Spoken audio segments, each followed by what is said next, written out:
napag-usapan natin ang patungkol sa may greed nitong si Zellenius at ang balak niya na kuhanin ang strength nitong si Zez from the very beginning para siya maging kasunod na God of Creation. Pero bago natin simulan itong video na ito ay i-roll muna natin ang intro. Hello everyone and welcome to my channel, ang inyong source ng Tagalog na Tensura Contents. Sa channel na ito ay pinag-uusapan natin ang mga nangyayari sa may Tensura universe. So without further ado, let's get into the video.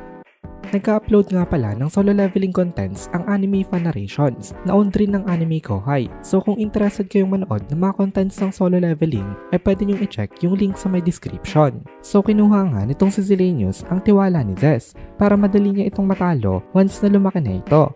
Pero sa hindi inaasahang pangyayari, itong si Carrera ang tumalo kay Zez. Naging thankful na rin naman itong si Zellenius nang dahil dito. Kasi ibig sabihin nun, hindi niya na kailangan na patayin ang anak niya. Kasi nga, ginawa na ito para sa kanya nitong si Carrera. Naisip nitong si Zellenius dito na dahil sa strength nitong si Zez, mas lalong lumakas ang kanyang power. Kaya as long as careful siyang palagi, isa daw siyang impregnable na fighter. Na-realize naman dito nitong si Milim na itong si Zellenius ay mas malakas pa na opponent kasi sa kanyang expectation. Nakita dito nitong si Milim na kapag hindi niya tinalo itong si Zellenius ngayon dito, pwede itong maging isang napakalaki na unmanageable na disaster. Kaya nakapag-decide itong si Milim na ang kanyang priority ngayon ay ang ma-eliminate ito. Kaya nagsalita itong si Milim na gusto niya pa daw na makapaglaro dito. Pero unfortunately daw masyado daw dangerous itong Insectoid King na ito. Kaya ngayon daw kailangan niya na magseryoso. With a serious expression, i-declare ito nitong si Milim kay Zellenius. Tapos inirelease niya na ang kanyang tunay na power. Nung nakita ito nitong si Zellenius, na-realize niya na kailangan niya na rin na mag-all out. Kaya nag-reply itong si Zellenius sa kanya na ridiculous daw. Hindi daw siya ang laruan nitong si Milim dito. Kasi itong si Milim daw ang pinaglalaroan niya kanina pa sa kanilang battle. Kaya ipakita na daw sa kanya nito ngayon ang tunay na lakas ng anak ng kanilang creator. Then ini-unleash din itong si Zellenius ang kanyang evil power. Wala na rin siyang pakialam sa magiging damage o impact nito sa may mundo. Kasi nga may barrier naman silang dalawa na ini-set up. Dahil sa pag-all out nitong dalawang to nag-iba ang hangin sa kanilang paligid. Naisip nitong dalawang ito na hindi nagagana ang mano-mano nilang laban. Dahil kung gagawin nila yon tatagal lang itong kanilang battle. Kasi napakakunti lang naman nang nai-deal nila na damage kapag mano-mano ang ginagawa nilang laban. Kaya naisip ni Milim na gamitin niya na ang kanyang special na magic para talunin na agad itong si Zellenius. As a response naman dito, ini-increase na Zellenius ang kanyang haki. Dahil dito, nag-clash ang dalawang energies nitong dalawang to. Nag-cause ito ng plasma combustion sa may paligid. Isa itong malaking explosion. Maging ang Greater Imagine daw hindi makakasurvive kapag naipit sa may explosion na ganon.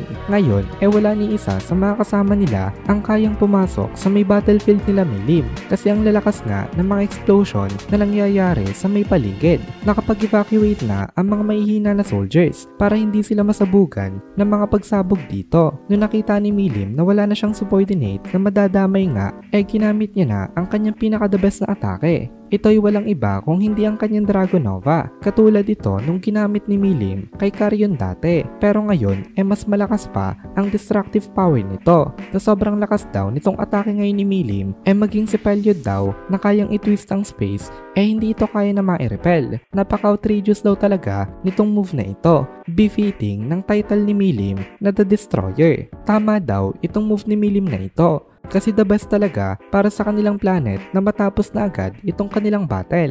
Kasi kapag dalawang supernatural beings daw ang naglalaban, habang tumatagal ang battle, ay lalo ring lumalala ang damage sa kanilang surroundings. Alam na natin na may barrier nga silang iniset up, kaya ang power na inilagay nitong si Milim sa kanyang atake nga ngayon just enough lang para hindi madamage yung barrier. Nag-respond naman itong si Zellenius dito sa pamamagitan naman ng paggamit ng kanyang Devastator virus. Sabi nitong si Zellenius, i-devour daw nito ang lahat ng mga bagay. Itong atake na ito nitong si Zellenius ay galing sa microparticles of the darkness na lumabas sa kanyang body. Iniblock nito ang liwanag ng Dragon Nova nitong si Milim. Itong mga dark particles pala na ito na lumabas kay Zellenius kanyang sariling mga dark cells. Kayang i-manipulate nitong si Zellenius ang mga matter, especially ang kanyang mga cells. Ginamit niya itong mga cells na ito dahil napakaliliit daw ng mga cells. Micro microscopic level. Kaya nitong i-invade ang body ng kanyang kalaban at i-destroy ito from the insides. Napaka-impossible daw para sa isang ordinary na human na i-resist itong atake na ito.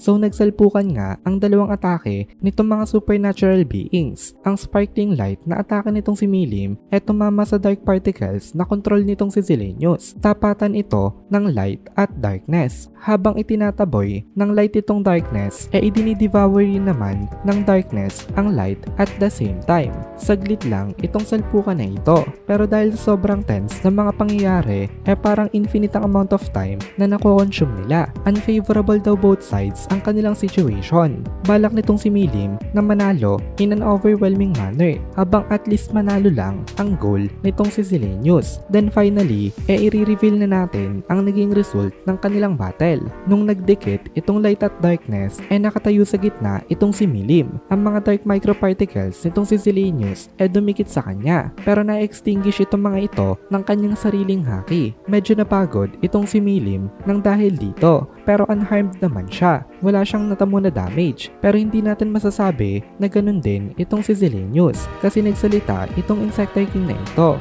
na ito daw pala ang pakiramdam ng pain.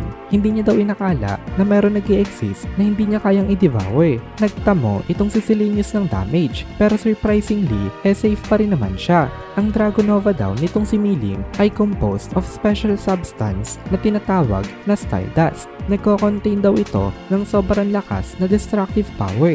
Ito daw ay beyond Spiritrons. Itong si Milim lang daw ang nag-iisang karakter na kayang kumontrol ng mga Stardust. Itong mga Stardust daw na ito ay uncontrollable for any beings unless kaya nila itong mai-analyze. Kaya naturally pumalpak daw itong si Zilenius sa pagtangka niya na i-devour nga ito. At dito na muna natin tatapusin itong video na ito. Kung nagugustuhan mo itong mga videos natin, ay please consider joining the membership para mapanood mo na agad ang mga kasunod na part dahil palaging advance ang ating mga members. Also, ay please consider leaving a like at mag-comment ka na din para ma-boost naman tayo ng algorithm.